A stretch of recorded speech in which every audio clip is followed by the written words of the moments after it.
One Page Weekly with Nick Slavik. Independence. Data and feelings.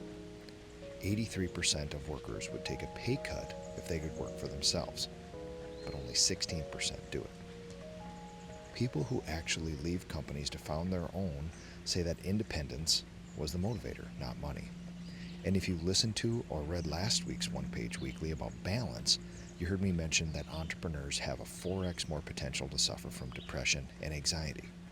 What number 95 did not mention is that entrepreneurs also enjoy much higher life satisfaction.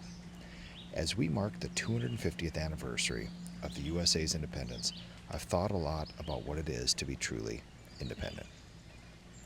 Let's be honest though, I benefit from roads, police, firefighters, electricity, sewer, and water that is created from taxes I pay. Independence is a sliding scale, and I'm the beneficiary of so many collective goods. But I also did create the 3 businesses that are the generator of those taxes, and I created the jobs and the partnerships that also generate those tax dollars. Just want to let you know where I stand on true independence, as objective as I can be. In reference to our psychological well-being, autonomy, a form of independence, is one of the 3 core human needs. Those needs also include relatedness and competence. Relatedness is belonging to something bigger than yourself. Competence is feeling like you can do something well. And autonomy is all about choice, not necessarily about being alone. When you have none of these, humans get dark and they spiral. I remember thinking to myself when I was a young teen, I just want to be an adult, have my own family, and just get to it already. Weird thing for a 13-year-old to think, but I did want that, just didn't know how to express it. I fought pretty hard against the main barriers to my independence, my parents. So, I joined the Army, which in hindsight is the absolute worst way to gain your autonomy.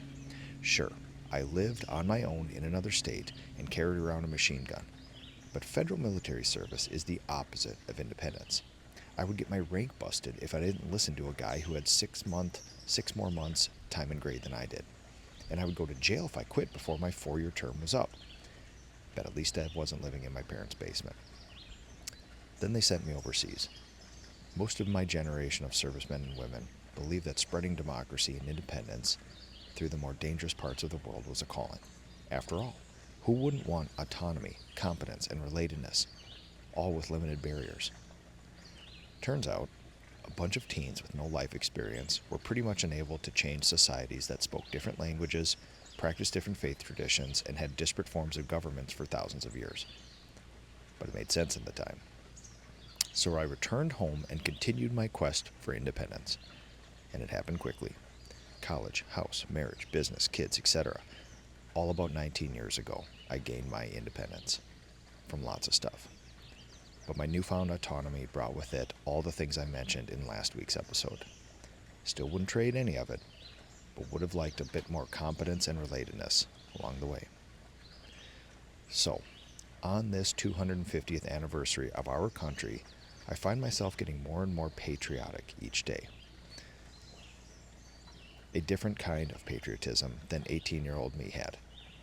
I'm deeply grateful for our freedom, rule of law, vastness of land and resources, and the ability to practice entrepreneurship in its purest and most aggressive form, with the least amount of things in our way. In fact, the best thing about our country is the same thing that a wise human told me at a PCA event years ago. You're only limited by your ability to execute your plan. It's true. I don't take it for granted, and I promise to help as many other people do it as well. This has been One Page Weekly with Nick Slavik.